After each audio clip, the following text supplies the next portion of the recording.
تجرد نفس ناطقه.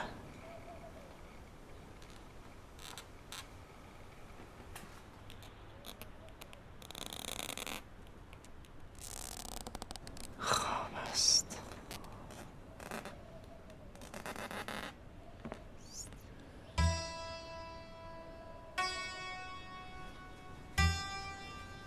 بشین دخترم.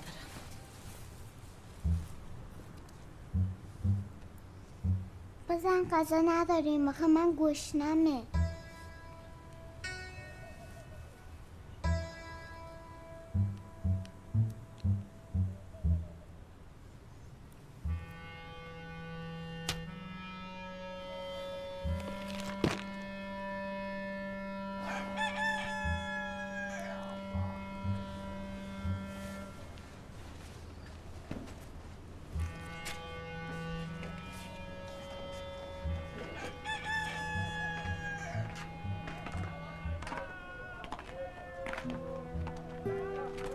کمکم یا خدا، کمکم کن، کمکم کن.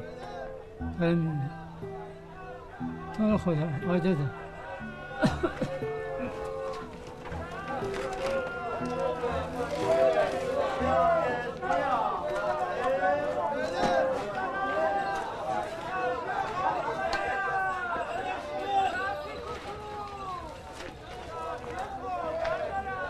سلام آجا. علیک. کمک میخوای؟ نه شیخ، سلامت باشی. موزه زیادی نمیخوام، 1-2 سکه کافیه. میبینی که یه قرچماقشو دارم کفایت میکنه.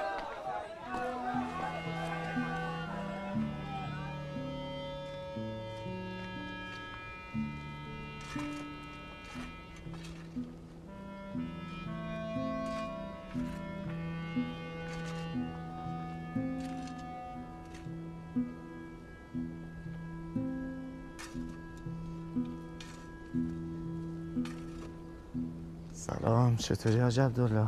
از منزل نو چه خبر؟ خوب سرمسته اون بالاهایی یا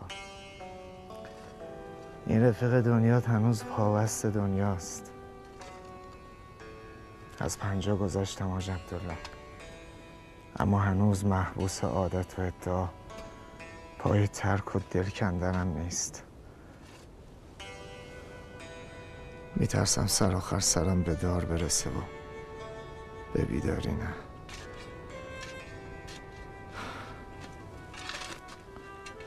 بگذاریم. هنوز مشغول نوشتن همون کتابم، اما به قسمت مواد که میرسم احساس میکنم که کنارم نشستی و داری پوزخند میزنی. یادم همیشه میگفتی مولا شدن چه آسون، انسان شدن چه سخته. اما اگه الان حال و روزمو میدیدی حتما میگفتی مولا شدنت چه سخته، آدم شدنت محال. حاج عبدالله، حالم خرابه. از شرم فقر و نداری از خونه زدم بیرون. زن و بچه‌م گرسنه‌ان. خودت حال و روزمو بهتر میدونی. میگن سر قبر مومن عالم دعا مستجابه. به صدقه این همه سرخوشی یه دستگیری از این رفیقت بکن. بگو خیلی آشفتم.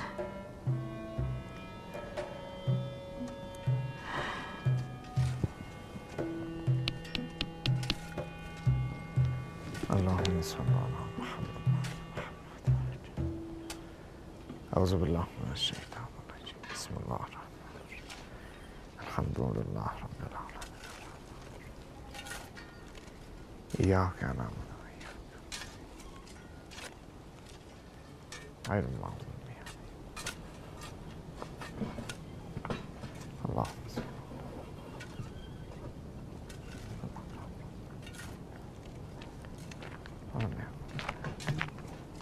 سلام علیکم حاج آقا. علیکم السلام. میشه تشریف بیارین؟ یا الله حاج عبدالله، یا الله.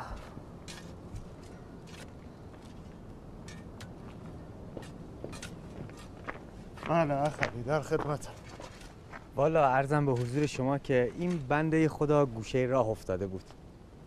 بله خدا رحمتش کنه. خدا رحمتش. انگار قریبه اینجا. بله ما دیرتر رسیده بودیم سگا پارش کرده بودن. بله دلمون نیومد رهاش کنیم. بله. بعیده که مفلس و در راه مونده باشه.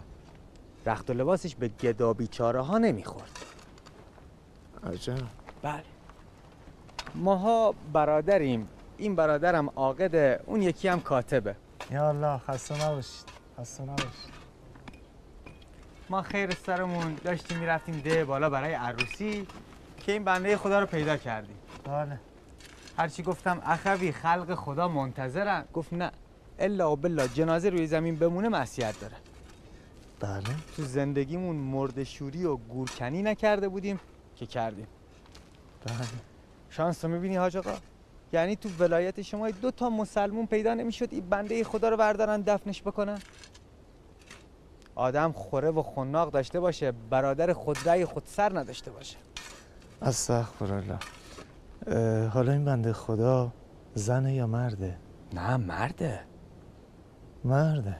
نمازش هم خوندیم. تنها مونده دفنش که خدا شما رو برای ما فرستاد که اگه زحمتی نباشه شما مرحمت کنید و دفنش کنید. نه اخوی آخه کار من نیست، من که نمیتونم. گناه داره، دستش از دنیا کوتاهه، بو میفته. ما خیلی دیرمون شده، مردم منتظرن. لابد دیگه الان از فحش دادن خسته شدن، دارن لعن و نفرین میفرستن بهمون. شما یه مرحمتی بکن، اجرتونم محفوظه. لا اله الا الله. باش، دست شما هم درد نکنه که تا اینجا آوردیم. خدا خیرتون. خیلی ممنون، خدا عوضتون بده. بفرمایید. خیر پیش، به سلامت. خداحافظ. خدا نگهدارت. بجنبید. برادر اخوی سکه هاتون. اجرت کار خیر شماست، خدا خیرت بده. خداحافظ شما.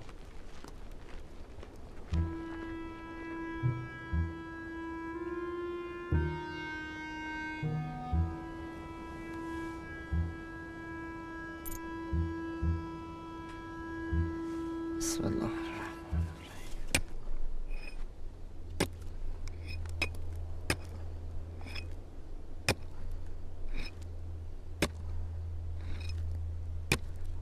ای دنیا، ای دنیا، ای ماده شتر بدرو. خب سوار تو زمین زدی و رفتی. آدم یه عمر برای دنیا حلال حرام کنه، جنازش رو زمین بمونه، سگا بیان سراغ لاشش، برای خاک کردنش منت سرش بذارم. خدایا خودت دریاب، منو از عقد این عروس 1000 داماد در بیار. همچنان در بند خود بودی که بودی. مولا مهدی، از کجا میدونی که فردا کی تو رو میخواد خاک کنه؟ چه خوب گفت مولام، دنیا تو رو 3 طلاقه کردم که در آن رجوعی نیست. آه دنیا، دنیا، آه از کمی توشه، طولانی بودن راه، دوری سفر. سختی و عظمت ورود. وای، الهی نظر تو بر نگرده. یا الله. بسم الله. بسم الله. یا الله.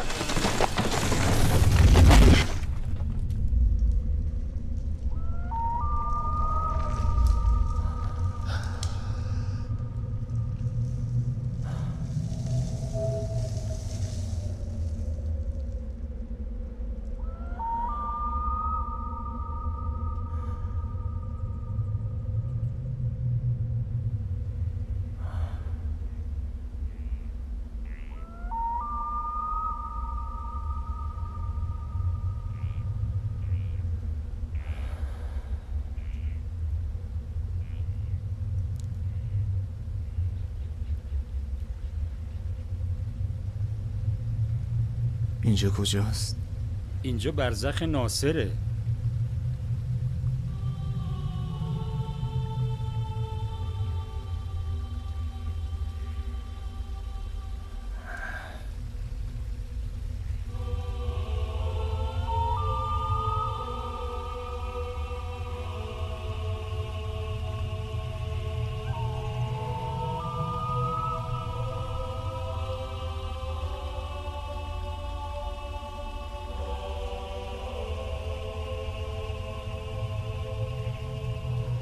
تو مردی؟ نمیدونم. شاید مردم. من مردم؟ اون قصر بزرگو میبینی؟ نه من چیزی نمیبینم. چشات هنوز عادت نکرده. پس نمردی. من کاظمم، پسرعموی ناصر. ما قوم و خویش ناصریم. اومدیم دلداریش بدیم از وطن جدید نترسه. اونی که اون وسط نشسته ناصره. میشناسیش؟ نه. خودت بدرقش کردی. نه من نمیشناسمش. چرا انقدر به هم ریخته است؟ ترس از دیدن اون چه که تا با حال نمیدیده. تو نمیترسی؟ خب به نظر من هرچی هست دیگه. و هستی تو هر لباسی که هست آشناست.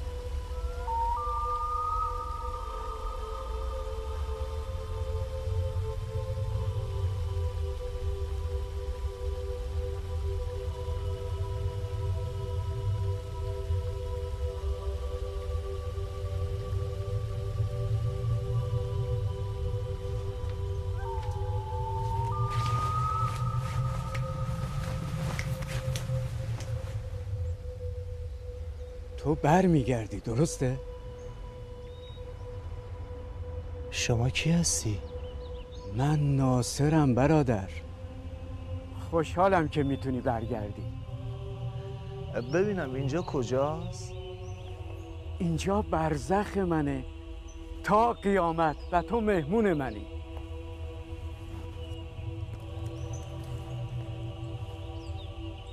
من به تو مدیونم مؤمن.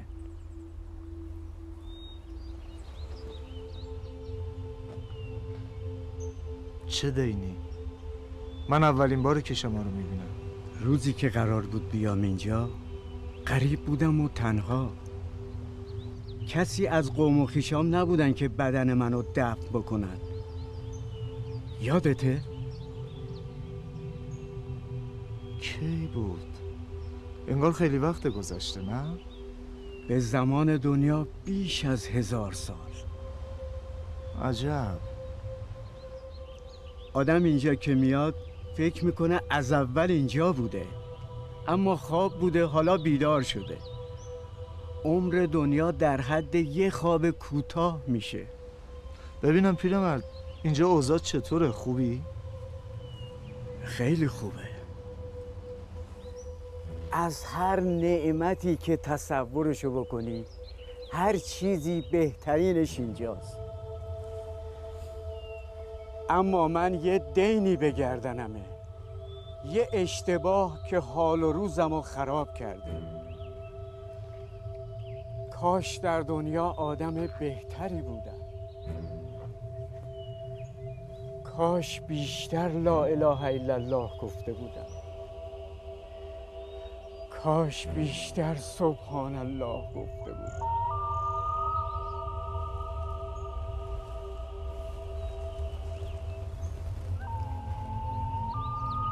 میدونم بچه هات گرسنن.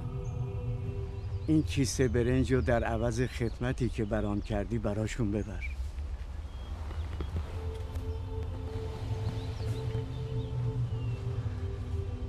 چرا انقدر به هم ریخته و ناخوش احوالی؟ چرا صورتت اینطوری شد؟ ناخوش نیستم، وقتشه. وقت چی؟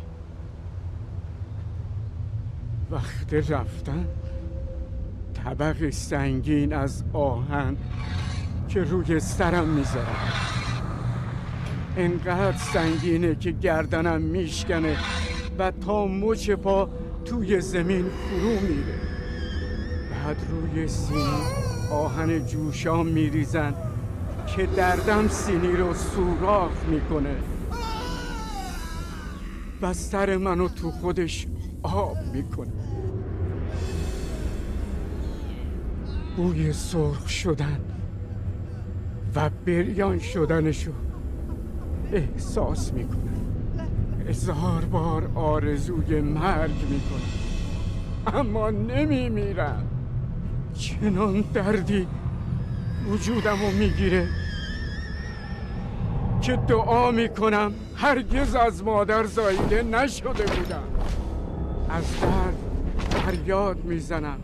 به جای صدای من آه و ناله اون کسی که از من شکایت داره مثل بوق و کرنا توی گوشم میپیچه. از این دو مأمور میپرسم تا کی باید این عذاب رو تحمل کنم؟ اونا میگن تا وقتی که اسرافیل تو سور قیامت بدمه باید هر روز یک نوبت این عذاب رو تحمل کنی. من چقدر در حق خودم بدی کردم.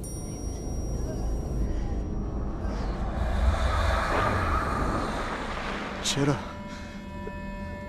تجسم چه عمل صحیحی که ازتون سر زده؟ به خاطر داوری نابجا، قضاوت باطل، زبونی که به ناحق حکم کرد. اگه برگشتی بامیه فروش طبق بسر رو تو بازار داره میچرخه، ازش حلالیت بطلب. بگو نیم سکه هم مال تو بود. بگو نیم سکه هم مال تو بود. راضیش کن. التماست میکنم. التماست.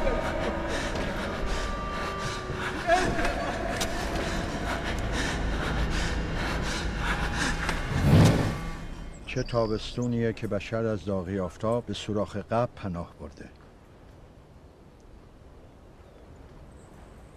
قش کرده بودی؟ نمیدونم، یهو سرم گیج رفت. شاید از گرسنگی بوده. این جنازه بو گرفت. دفنش کن.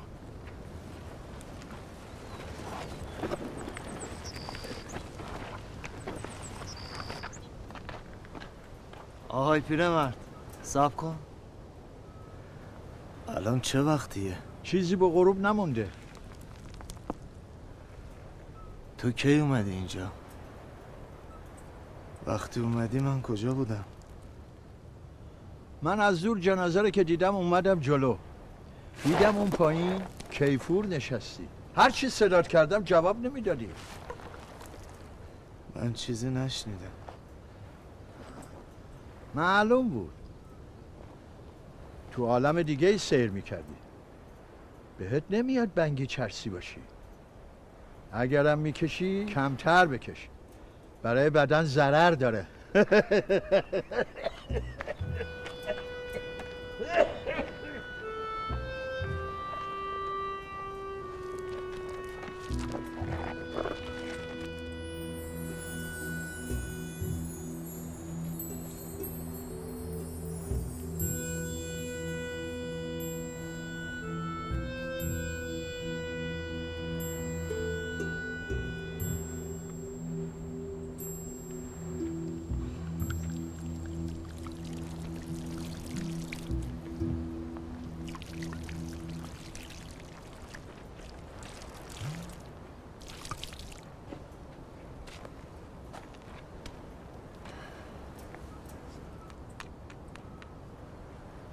اللهم صل علی محمد.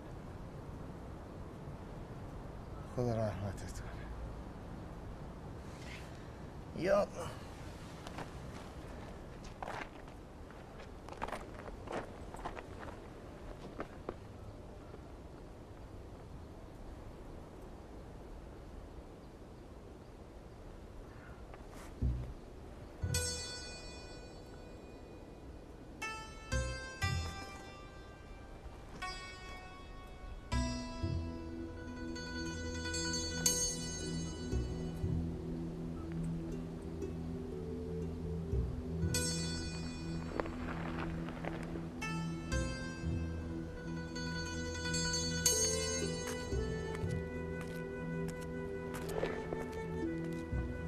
آهای پیرمرد بیا.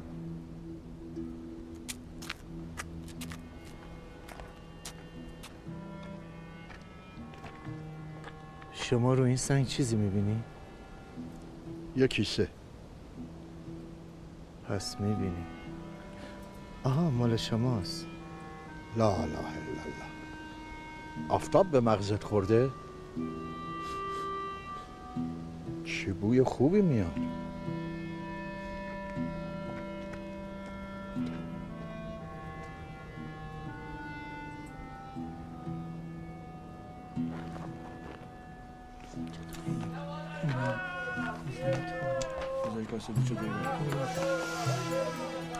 چه خوشی.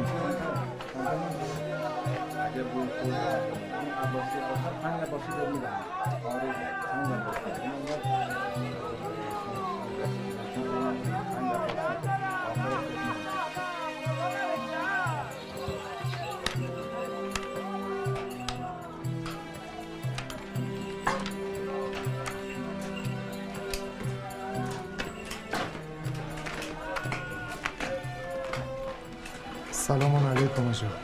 علیک. بازم توی شیخ؟ گفتم که شاگرد نمیخوام.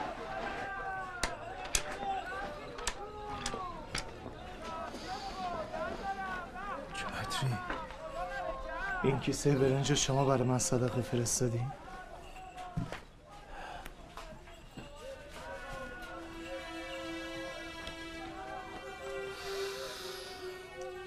چه عطری داره این برنج. این برنج نیست، طلاست. هوش از سر آدم میبره. از کجا آوردیش؟ شوخی نکن مومن.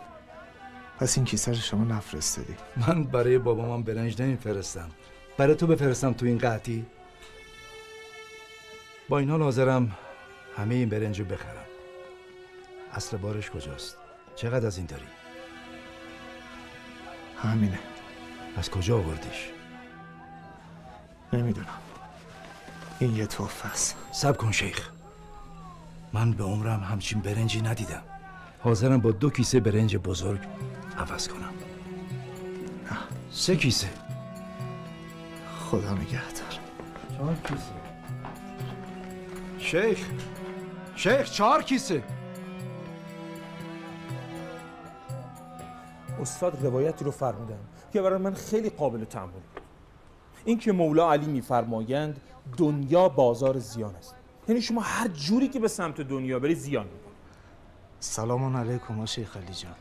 سلام علیکم. مباحثه دارم حاج آقا. عرضی داشتم. کار واجبیه.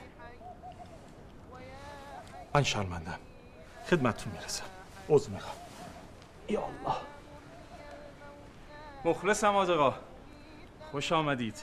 عرض ادب. بزرگواری. ز در و شبستان ما منور کن. باشه کار مهمی دارم. عجله دارم. در خدمتتون هستم. یا الله. جان جهان دوش کجا بوده ای؟ خبریه؟ این چشم و گوشمون بسته است. دماغمون که باز حاج آقا. جان شیخ علی تو این قحطی رو نداری. این بوی عجیب غریب از کجاست؟ آخ که روحم جدا شد از افسار جسم. شیخ علی انقدر سر به سرم نذار. کار فوری دارم. نه دیگه حاج آقا. تا نگید نمیشه. مدعی خواست که آید به تماشاگه راست. زهره ندارم که بگویم تو را. بی من بیچاره چرا بوده ای حاج آقا؟ ببخشید. کار فوریتون رو بفرمایید. شیخ علی هر زمان زکریا به دیدار مریم میرفت در محراب طعامی میدید که از نزد خداوند آمده بود. بسم الله الرحمن الرحیم. کلما دخل علیها زکریا المحراب وجد عندها رزقا قال یا مریم انا لک هذا قالت هو من عند الله ان الله یرزق من یشاء بغیر حساب. تا همینجا کافیه. حالا درباره این آیه برام بگو. بگو شیخ. حاج آقا شما خودتون استادید. درس میپرسید؟ شیخ علی میخوام از زبون شما بشنوم. یا الله بفرمایید. یا الله بفرمایید. این آیه اشاره به این داره که از مقام غیب غذای بهشتی نازل میشده و صورت مادی پیدا میگرده. چنانچه حضرت مریم در جواب زکریا میفرماید قالت هو من عند الله. پس غذای دنیایی نبوده حاج آقا. اما هرچی بوده از جنس شبه و خیالم نبوده. یعنی باقی مردم میتونستن ببینن. قابل لمس بوده، قابل خوردن بوده، مثل خرمایی که مریم میخوره. صد البته. عجب برنجیه، چه عطر و طعمی داره. جان آدم حال میاد. بخوریم بچه ها. حضرت عیسی سفره برای یاران خود میانداخته، غذا از غیب ظاهر میکرده و قابل خوردن بوده؟ بله، هم میخوردن هم سیر میشدن. البته باز هم اکثرهم لا یؤمنون. بله، فقط برای پیامبران و اولیا. سوال منم همینه شیخ علی. میخوام ببینم آیا ممکنه برای انسانهای عادی هم غذای آسمانی ظاهر بشه؟ میدونم گفتی نپرس، اما دوست دارم بدونم. بهم بگی، قول میدم به کسی نگم، بین خودمون میمونه. الظاهر میشه، چرا که در ادامه همین آیه میخونیم اعوذ بالله من الشیطان الرجیم قال یا مریم انا لک هذا قالت هو من عند الله ان الله یرزق من یشاء بغیر حساب.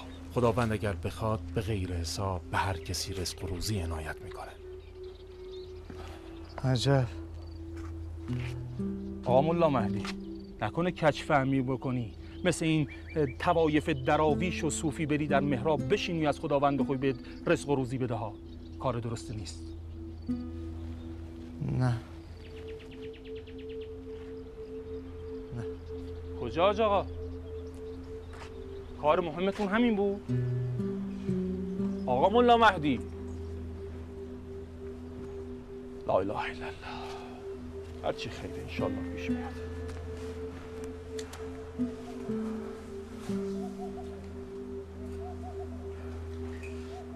چی شده؟ چرا اینقدر عرق کردی؟ چیزی نیست، یکم ناخوش احوالم. ناخوشی؟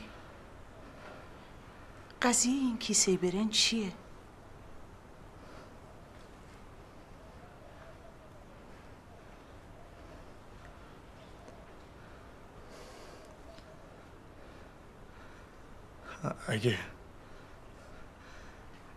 اگه قول بدی بین خودمون بمونه، رازیشو بهت میگم. چه رازی؟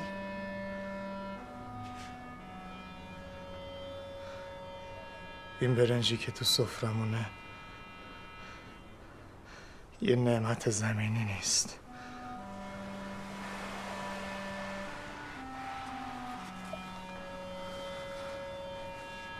نمیفهمم.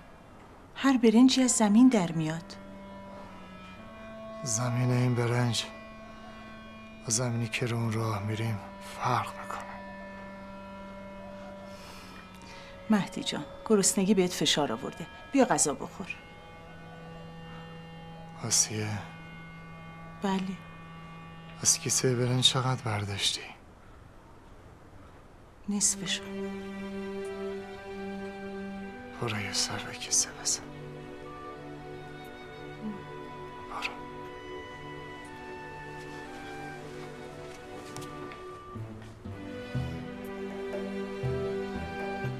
حاج آقا، حاج آقا، کیسه برنج مثل اولش پره.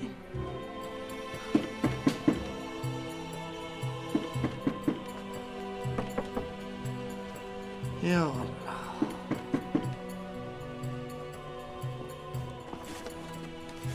سلام خواهر. سلام هانیه جان. سلام علیکم. سلام علیکم، خوش آمدین. بفرمایید. چه خبرها خواهر؟ سری به ما زدین. تو رو خدا ببخشید، هر کاری کردم جلوی خودم رو بگیرم نتونستم. اومدم ازت بپرسم چی پختی که انقدر خوشبوه؟ راست میگه، به من بگو. از کجا خریدین؟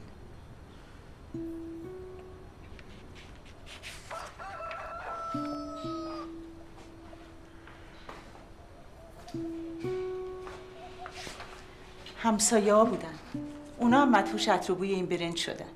اومدن یه مقدار بگیرن قاطی برنجاشون کنن. خب یه مقدار براشون ببر. فقط درباره رازی که بهت گفتم مبادا حرفی بزنی. چرا نگم؟ تا دیروز با تحقیر به ما نگاه میکردن. دلم میخواد همشون بدونن شوهرم اگرچه فقیره اما از بهشت براش تحفه میفرستم. آسیه، از غیب حرف زدن توف سربالاست. نگام کن، فقط سکوت همین. کاری که گفتم بکن.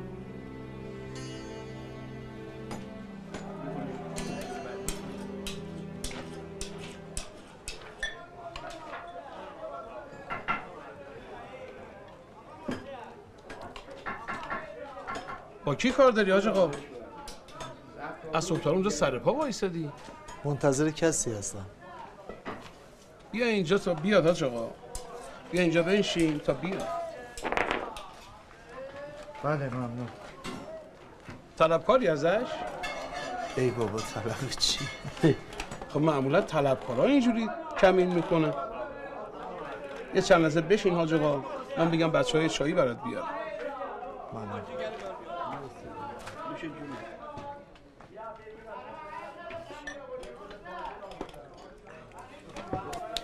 دست در نکنم. بفهم. نوش جونه. خدا خیرت. بامیه بدم. بامیه. بامیهش بخور. بامیه بدم. بامیه. بامیه بدم. برادر. بله. بفهم. سلام علیکم. سلام آقا. بامیه بدم خدمتتون. نه با خودت کار دارم. در خدمتتون. بفهم. ببینم شما بامیه فروشی؟ نه آجا.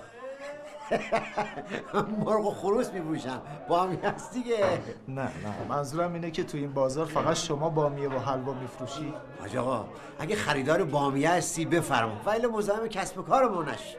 اون سینی رو بذار پایین. کار واجبی. لا اله الا الله. بساط نهی از منکر راه انداز. اصلا حوصله ندارم آجی.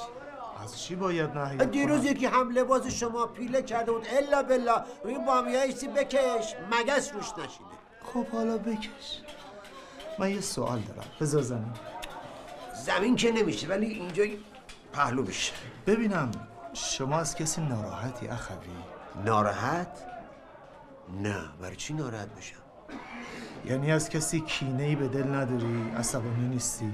نه آقا کینه ندارم. ناصر میشناسی؟ ناصر؟ کی هست این ناصر؟ ناصر نامی که به شما ظلم کرده باشه. حاج آقا بامیه ها خشک میشه. اگه کار نداری ما بریم رد زندگی. به من پیغام داده که اون نیم سکه مال شما بوده.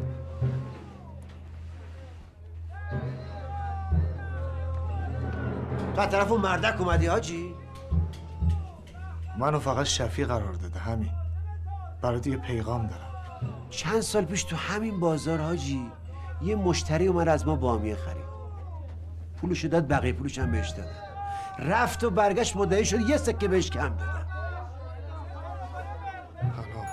آقا جون حواست نیست. حواس پرتی داری پول تو را گمش کردی. من حواسم نیست و حواست هست. به جای 7 6 تا دادی. پدر محترم آقای عزیز من 7 تا سکه به شما دادم. آقا تو 6 تا دادی حواست نیست. داد چرا میزنی؟ شمردم خودم و چشمم 7 تا سکه به شما دادم. گذاشتی پرشان رفتی این های 6 تا بشمارم. یه سکه واسه من ارزش نداره. اما زیر بار حرف زور نمیرم. تو چرا داد میزنی؟ تو چرا داد میزنی؟ کدام زور حرف منه؟ خدا داشته باش. روی تو را گمش کرد من میگه الان. بفرما آقا. شلوغش کرد تو بازار آبرونه برده. ایو الناس 7 تا سکه بهش دادم رفته گمش کرده. آفرین. آره. این آقا رو قبول داری؟ هیچ کیو قبول ندارم. آقا هر چی من فقط خودم رو قبول دارم. بفرما. آقا من قبول دارم. حاجی آقا تهمت میزنه. سلام علیکم. سلام. آقا یه لحظه بیاین بین ما داوری کنین. برادر من اینجا قریبم، عجله هم دارم. شما هم که منو نمیشناسین، خودتون صلح کنین. بهتر که همو نمیشناسیم. آقا مسئله صلح نیست، مسئله حیثیته. شما یه لحظه بیاین. از دست شما لا اله الا الله. چی شده اخوی؟ حاج آقا شما قضاوت کنید. شما که ماشاءالله از وجناتتون معلومه که مرد خدایید. آقا من یه اشرفی دادم، یه بامیه گرفتم. به جایی که 7 تا سکه بهم بده، آقا 6 تا سکه به من داده. راست میگه برادر؟ تمام و کمال 7 سکه بهش دادم، گذاشته پر شالش، رفته اون ورتر برگشته ادعا میکنه 6 تا بهش دادم. من به خاطر یه سکه دروغ نمیگم. منم دروغ نمیگم. بیا بگرد. حالا شما یه سکه به ایشون بده. من 100 تا سکه تو جوب میندازم اما پول ناحق به کسی نمیدم. آقا کدوم ناحق؟ اگه 7 تا سکه داده بودی میگفتم 7 تا سکه دادی. آخه درست نیست. 2 تا مؤمن به خاطر یه سکه با هم جر و بحثشون بشه. مسئله یه سکه نیست، مسئله تهمتی که به من زده.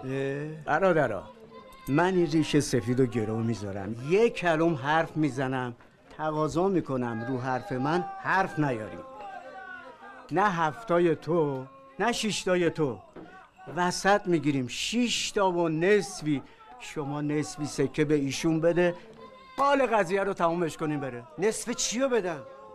میگم 7 تا دادم. اگه منو حکم کردین همونی که گفتم، صلوات بفرستین تموم بشه بره. اللهم صل علی محمد و آل محمد. باشه میدم، اما راضی نیستم. بگیر. به جهنم.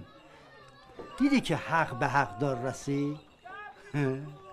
خیلی خوب، تموم شد به همین راحتی. درست نیست 2 تا مؤمن به خاطر مال دنیا همدیگر رو بکوبن. تموم شده رفت.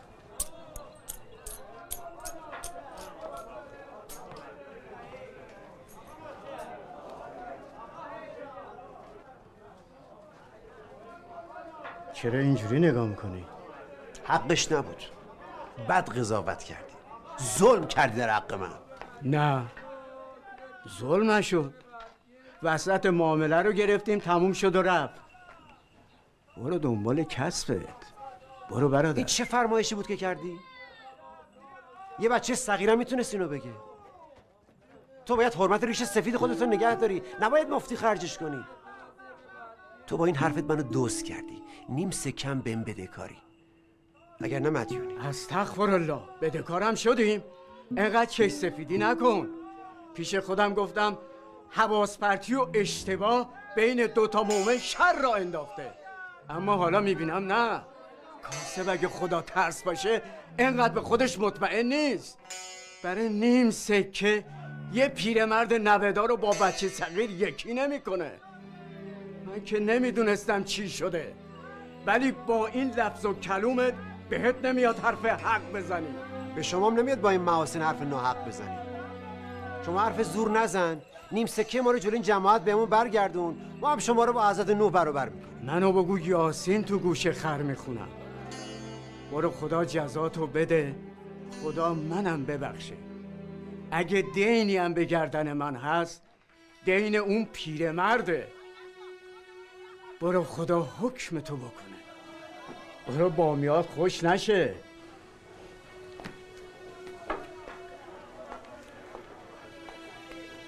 میرم، اما ازت نمیگذرم.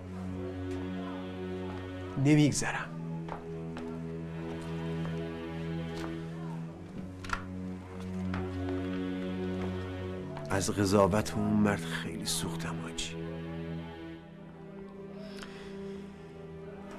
خار و خفیفم کرد. بله. به خاطر همین آدمی که اینقدر کوچیکم کرد تا قیام قیامت نمیبخشمش. استغفرالله.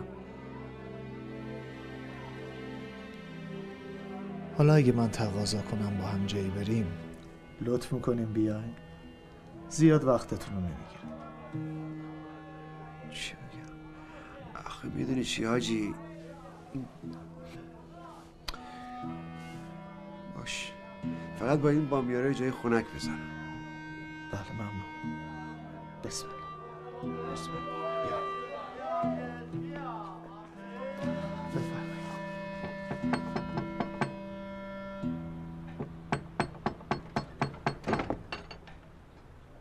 بله اومدم.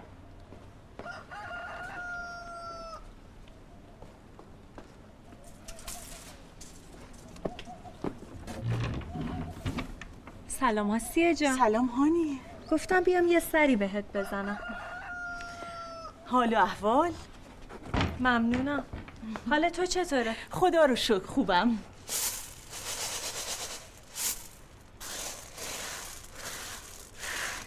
خب هانیه جان چه خبر؟ راستش خواهر، من از دیشب تا حالا دارم به این برنجه فکر میکنم. گفتم بیام اینجا از خودت بپرسم ببینم شما از کجا گرفتین، ما هم بریم از همونجا بخریم. خب میدونی ما نخریدیم. آخه هانیه جان این برنج یه برنج معمولی نیست. واقعا؟ راست میگی؟ والا چی بگم؟ آخه میدونی خودم خیلی دوست دارم که بگم ولی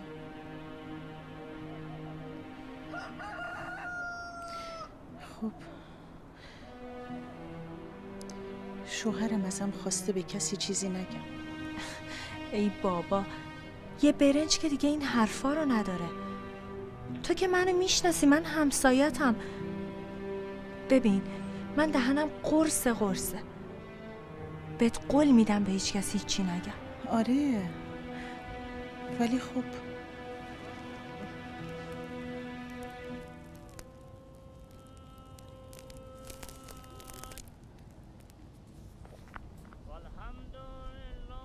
عجیبه، فکر نمی‌کردم این مرد مرده باشه. مثلا فکر نمی‌کردم بخوام اسمشو دوباره بشنوم. هنوز از دستش عصبانی هستی؟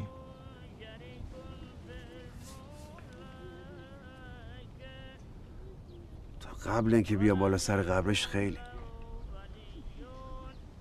اما حالا نمیدونم چی بگم. میبخشیش؟ هر کی تو زندگیش سیر اشتباهات میکنه. منم گناهکارم. پس بگو که بخشیدیش. باش. تو قلبم حلالش کرد. حالا به زبونم بیار، بذار روحش آروم شه.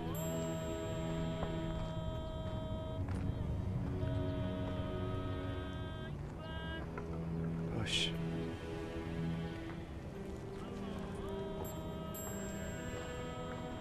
آقا حلالت کردم. خدا تو رو ببخشه. منم ببخش. خدا خیرت.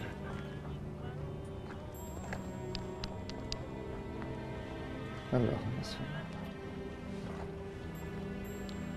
گفتی اومده بود به خوابتون؟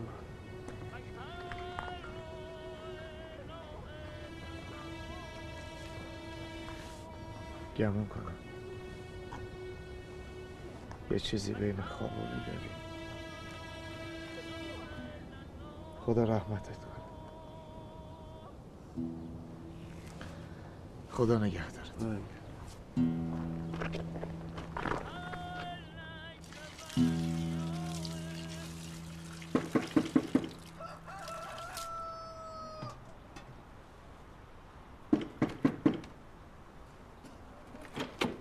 سلام پسرم. سلام مادر جان. سلام مادر جان. التماس دعا. محتاج مزاح. یا الله.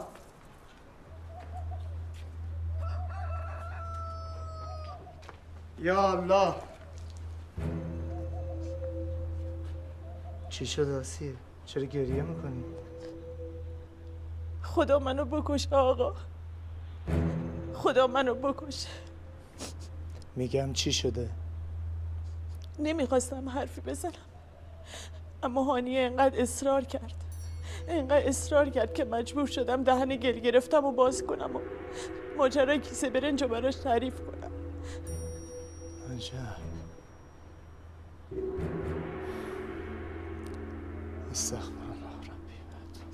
وقتی برگشتم خونه از کیسه برنج اثری نبود. حتی یه دونه برنجم نمونده بود. بله،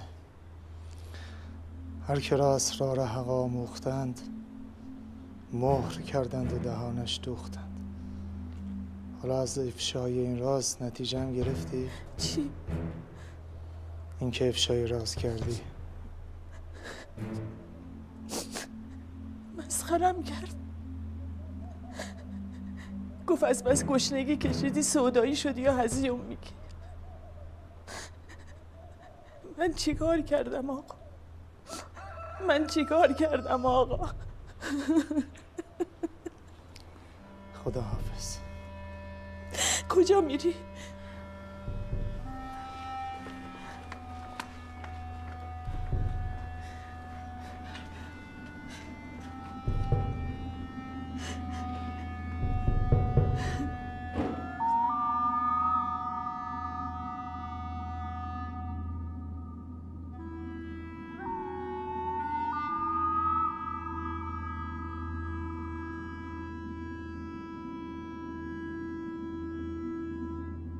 اهل دنیا مثل سوارایی هستن که خوابند و اونا رو میبرند.